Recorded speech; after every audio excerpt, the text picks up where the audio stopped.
दोस्तों एप्पल ने जैसे ही लॉन्च किया अपना आईफोन स्टोर्स पे अवेलेबल हुआ, जो कि आज से शुरू हुआ है, और देखते ही देखते लोग रात से वेट कर रहे थे और भीड़ लगनी शुरू हो गई।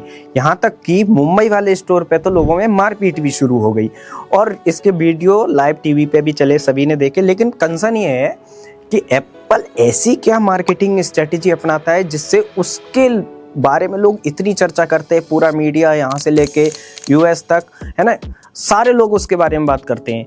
और सिंपल सी चीज़ होती है, कई बार तो लोग मतलब जो एंड्रॉयड यूज़र हैं या यूट्यूबर्स हैं या बड़े कंटेंट क्रिएटर्स हैं, टेक वर्नर से लेके, वो लोग क्या करते हैं, बताते हैं कि भाई ज़्यादा बड़े कुछ चेंजेस नहीं किए।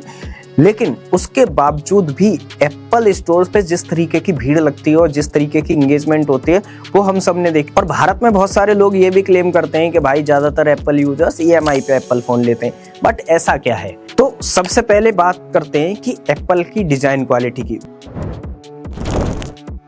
देखो, मैं यहाँ पे कोई एप्पल की बड़ाई करने के लिए नहीं बैठा हूँ, लेकिन मैं आपको एक जेन्युइन फैक्ट बताना चाहता हूँ। एप्पल की डिज़ाइन क्वालिटी दूसरे फ़ोन से हमेशा अच्छी होती है। सेकेंडरी ड्यूरेबिलिटी भी अच्छी होती है, और एक होता है आफ्टर सेल मार्केट कैसा है। आप एप्पल की डिवाइस को आज के टाइम पे आपके पास 10 है, 8 है, 6 है, उसको भी सेल कर सकते हैं। लेकिन वहीं जो दूसरे फ़ोन से, दूसरे एंड्रॉयड फ़ोन से, एमआई हो गया या जितने भी ब्रांड हैं, उनकी आफ्टर मार्केट वैल्यू बहुत ज़्यादा डाउन हो जाती है। इवन कई बार तो सैमसंग ही ऐसा करता है कि कोई फ़ोन 50,000 का लॉन्च किया है और 1 साल बाद वो 25,000 में मिल रहा होता है नया। तो जो आफ्टर मार्केट वैल्यू है वो एप्पल की बहुत ज़्यादा है। वहीं एप्पल थोड़े बहुत चेंजेस करे या ज़्यादा चेंजेस करे, एप्पल को एक तरीके से प्रीमियम सेगमेंट में आपकी इमेज का एक ब्रांड बना दिया गया है।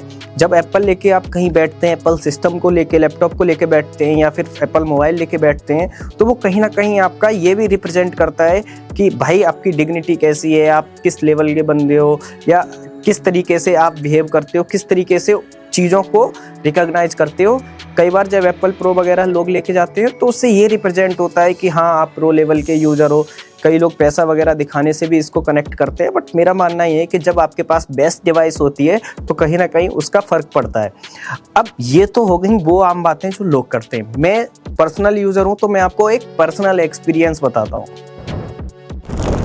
आपने इतने सारे फ़ोन्स यूज किए हैं, आपने सैमसंग का जो टॉप मॉडल है वो भी यूज करके देखिए। जब आप वीडियो बनाने जाएंगे तो जब स्टिक है दूसरे एंड्रॉयड फ़ोन्स, तब तो उनके वीडियो बहुत अच्छे बनते हैं जब उनका स्टेबिलिटी ठीक है। जब कैमरा शेक हो रहा हो, गाड़ी चला रहे हैं आप या बाइक पे हैं या स्कूटी पे हैं, उस समय एंड्रॉयड फ़ोन्स का कैमरा बहुत ज़्यादा शेक होता है। इतना ज़्यादा शेक होता है कि आप उसका एप्पल से कंपैरिजन नहीं कर सकते।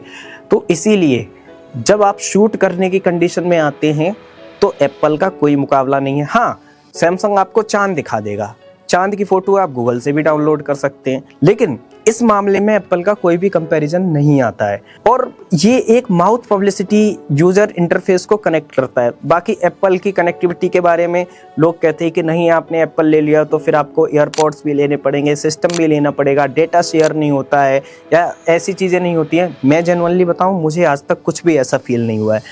मेरा फ़ोन सिस्टम में कनेक्ट होके डेटा भी शेयर हो जाता है, सारी चीज़ें होती हैं। कुछ लोग ये क्लेम करते हैं कि बैटरी नहीं चलती है। नहीं भाई, अगर आप पुराना फ़ोन लोगे जिसकी बैटरी लाइफ ही नहीं है तो बैटरी आपकी चलेगी कैसे? और अगर आप नया ले रहे हो तो बहुत अच्छी ड्यूरेबिलिटी आपको मिलती है। ट्राई ये करिए, कोई भी इलेक्ट्रॉनिक्स डिवाइस आप ले रहे हैं तो नहीं लें भाई। दूसरी चीज़ ये भी है, सैमसंग क्लेम करता है, सारे एंड्रॉयड फ़ोन क्लेम करते हैं उनका कैमरा बहुत अच्छा है। चलते चलते एक बात आपको बता दूँ, सिर्फ एप्पल ही ऐसा मोबाइल है जिससे बड़ी बड़ी 4K मूवी शूट हुई हैं। किसी दूसरे ब्रांड ने ये चीज़ आज तक अचीव नहीं की है। तो मैं बस यही कहना चाहूँगा कि मेरा एक्सपीरियंस ठीक है, आपका एक्सपीरियंस कैसा है वो हमें ज़रूर बताइए। इस वीडियो में इतना ही, बहुत बहुत धन्यवाद।